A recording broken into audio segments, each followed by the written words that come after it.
What's up, everybody? Welcome to the Mike Dolce Show. I am Mike Dolce, your coach, here to bring you the most honest, actionable, and evidence-based information to dramatically improve your life. Thank you for being here. It means a lot that you chose to visit me. Today, we're going to be talking about the best program you might not be doing. I'll tell you what this is in a moment.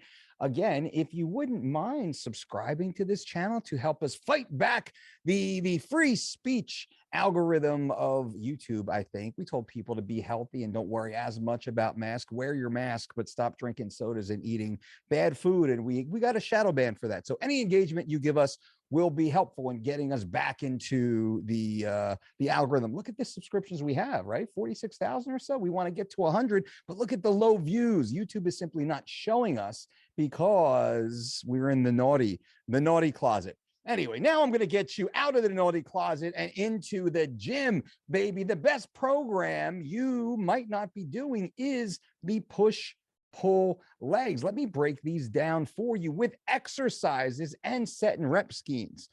You want to get bigger. You want to get stronger. You want to be functional. You want to be athletic. You don't want to be fat and overly bulky, but boy, you want to be strong and round and curvy and pretty damn badass. You want to be doing the push-pull legs. These are relatively shorter workouts, 45 minutes, an hour max, that are relative high intensity without leaving you, bent over with a bad back or sore, achy shoulder, but your physique will dramatically transform while building muscle and losing body fat doing the push-pull legs. The push-pull legs, in my opinion, is best started 3 days in a row with 1 day off, irrespective of the Monday through Sunday 7-day typical week. I don't care about that. Neither does your body. We simply train push-pull legs off, push-pull legs off, push-pull legs off, and keep going. The more advanced versions become push-pull legs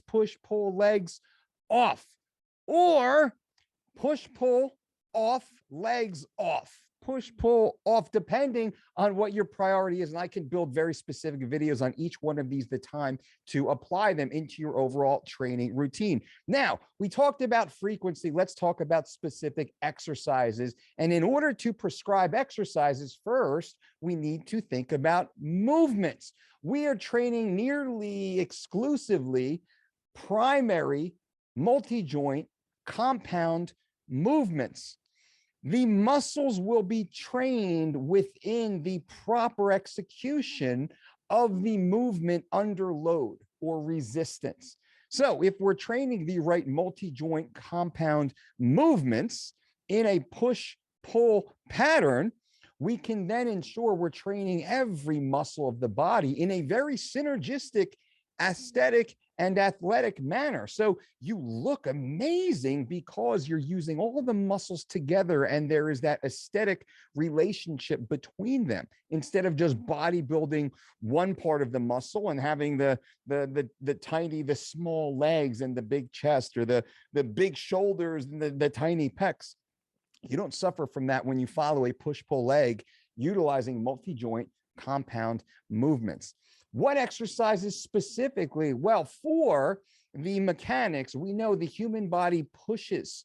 Think push horizontally, push vertically, right?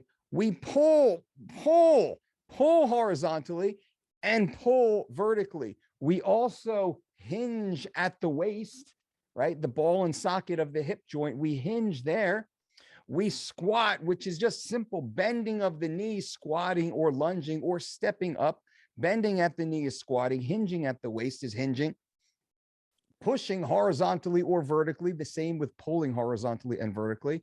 And also throughout the core, we actually more primarily resist rotation instead of initiating rotation. We brace the core more than we want to bring it through multiple overly flexible ranges of motion. The core, we're thinking more stability when we train the core. Now, knowing this, how do we then select specific exercises for the push-pull leg program perform 3 days on, 1 day off. And we'll talk about the exact set and rep patterns and percentage of 1RM by the end of this video.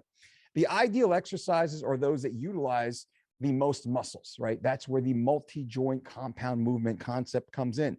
The standing overhead barbell press, that's a great one. The lying floor press out of a low power rack, laying completely prone, is a great one and much safer than the traditional bench press, where your arm can actually travel much farther past your torso, where the floor press, the back of your arm hits the floor, right? Much safer and able to build a lot of power out of that one. Those would be the two pushing granddaddy exercises, grandmommy exercises I would choose for the push. For the pull, and if you notice, that is one vertical pressing overhead and one horizontal pressing away from the chest. We would then, for the pull, we would focus on a weighted dip, underhand or overhand. I would start likely with an underhand or a neutral grip. Weighted chin up, chin up, weighted chin up. And if you can't do a weighted chin up, well, there's great ways to scale and build into that. That's where we would start. And a bent over row. There's many different ways to do it. Dumbbell and kettlebell and barbell and cable. That's fine. We would be rowing, and ideally we would be rowing with the heavy dumbbells, kettlebells, barbells, sandbags, right? You know, we'd be overloading with hard to handle barbells and things such as that, supplies. Now, when we move on to the back, the hinge, single leg, unilateral, crossbody deadlift works well. Simple, basic deadlift, Romanian deadlift, conventional deadlift off the floor, trap bar deadlift, right? Very simple. I like the what I call as a Zercher good morning, holding a barbell in the crooks of my elbow. I really like that. It forces me to focus on my core, bracing that core when I do those exercises primarily. Kettlebell, sandbag, med ball to the chest.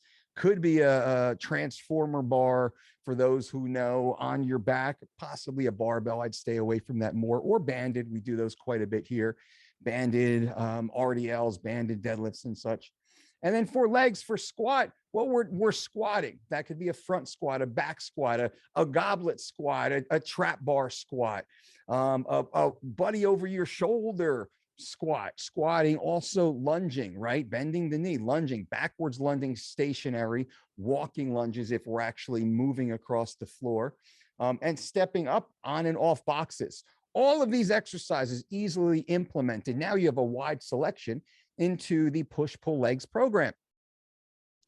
With regards to set and reps, I'm probably sticking closer to the 4x6 or the 3x8 that I spoke about in the other video, the rule of 25. I'll actually, I think it's right here, but it might be right here. I'll link that, the rule of 25, again into this video. You must know the rule of 25 with regard to your rep schemes. This wipes everything away. You know the rule of 25, you'll always know exactly how many sets and reps to do in the gym. No confusion here. I would apply that. I would probably stick in the 4 to 6 to the 3x8s when I was running these push-pull legs. I think that's it. We covered it. Hopefully this is very helpful for you. Thank you for being here. Click the links below. There's really cool stuff down there for you. Lots of free stuff. And also, if you want to work together and follow any of our programs, that stuff is below to learn more. Thank you for being here. And until next time, boom.